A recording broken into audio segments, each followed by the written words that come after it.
تصور کن وارد یک مهمونی شدی و در میون اون جمع متوجه نگاه‌های یواشکی یک نفر به خودت میشی. اون سعی میکنه نگاهش رو از تو بدزده، اما این نگاه‌ها از چشم تو پنهون نمیمونه. ولی سوال اینجاست که چطور میتونی بفهمی که این نگاه‌ها از روی علاقه و جذابیت واقعیه یا فقط یک نگاه معمولی و تصادفی؟ امروز قصد داریم به این سوال پاسخ بدیم و ببینیم چه نشونه هایی وجود داره که نشون میده تو چشم یک نفر واقعا جذاب هستی، اون فرد جذب تو شده، عاشقت شده یا خیر. پس با من همراه باش تا راز این افراد رو کشف کنی.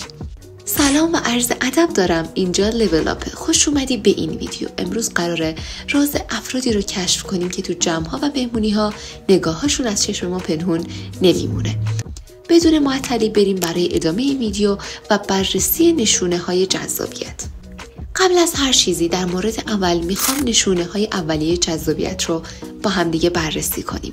وقتی کسی به تو نگاه میکنه، اولین نشونه هایی که باید بهش توجه کنید چیه؟ باید به نگاه یواشکیش دقت کنید. وقتی کسی به چشمای تو نگاه میکنه و تو متوجه نگاه اون به سمت خودت میشی، دو شرایط به وجود میاد. یا سریع از تو چشم بر میداره و سعی میکنه نگاهش رو از تو قایم کنه، یا باز از تو چشم بر نمیداره و سعی میکنه به شکلی بهت بفهمونه که این نگاه ها طولانی تر و معنا داره. این میتونه نشونه از جذب شدن باشه. این نگاه ها معمولا به طور ناخودآگاه و به دلیل علاقه زیاد به وجود میاد. مورد دوم، تاثیر لبخند و حالات چهره اون فرده. وقتی کسی به تو نگاه میکنه، به حالتهای چهره و لبخندش توجه کن. آیا لبخند میزنه یا چهرش باز و دوستانه هستی؟ خیر. اگه شخصی با لبخند به تو نگاه میکنه یا چهره مثبتی داره، این نشونه از علاقه‌مندی و جذب شدن اون به توه. همچنین اگه چهرش به هنگام نگاه کردن به تو نسبت به بقیه گرمتر و صمیمیتر میشه، نکته بسیار حائز اهمیتیه و نباید ازش چشم پوشی کنی. مورد سوم، واکنش اون شخص به صحبت‌های توه. وقتی با کسی صحبت میکنی چطور به تو واکنش نشون میده؟ اگه با اشتیاق و توجه کامل به حرفای تو گوش میده و نشون میده که واقعا به تو توجه داره، این هم میتونه نشونه از جذب شدن باشه. و در کنار توجه به صحبتهای تو دقت کن که آیا سعی میکنه در جایی نزدیک به تو بشینه یا جایی بیاد که تو اونجا مشغول فعالیت یا صحبتی هستی، یا حتی امکان داره به هر بهونه‌ای به اون سمتی که تو هستی نزدیک بشه که با اطرافیانت یا حتی اگر امکانش باشه با خودت شروع کنه به صحبت کردن و گفتگو.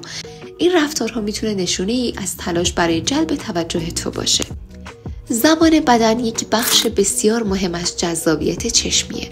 توجه کن که آیا اون شخص به سمت تو متمایل میشه یا در حالت نشسته به سمت تو چرخیده یا نه. اگه دستاش از هم بازه، دستاش به سمت تو قرار داره یا نه. این حرکت ها میتونن نشونه هایی از جذب شدن و تمایل به نزدیک شدن به تو باشن. همچنین اگر شخصی به طور غیر کلامی به تو علامت‌های مثبتی نشون میده، مثل تکون دادن سر به نشونه تایید یا لبخند زدن، این میتونه نشونه از جذب شدن به تو باشه. اگه تا اینجا این ویدیو برات جذاب و مفید بوده، با یک لایک بهم انرژی بده تا با هم موارد بعدی رو بررسی کنیم. مورد پنجم، توجه به ظاهر و تلاش برای جلب توجهه. یکی دیگه از نشونه های جذابیت اینه که فرد به طور مکرر به ظاهرش توجه میکنه و سعی میکنه بهترین حالت خودش باشه. اگه کسی به طور مرتب به آینه نگاه میکنه، موهاش رو مرتب میکنه یا حتی لباسش رو اصلاح میکنه، این میتونه نشونه از تلاش برای جلب توجه تو باشه، چون سعی میکنه کنار تو بهترین حالت ممکن خودش قرار بگیره. حالا که نکات اصلی رو با هم دیگه بررسی کردیم، بیاییم با هم همه چیز رو جمع بندی کنیم. اگه میخوای بفهمی آیا تو چشم کسی جذاب هستی یا نه و اون فرد عاشقت شده یا خیر، به نشونه‌های زیر توجه کن. مورد اول، نگاهی یواشکی. مورد دوم، لبخند و حالت چهره مثبت. مورد سوم، واکنش گرم و صمیمی به صحبت‌های تو.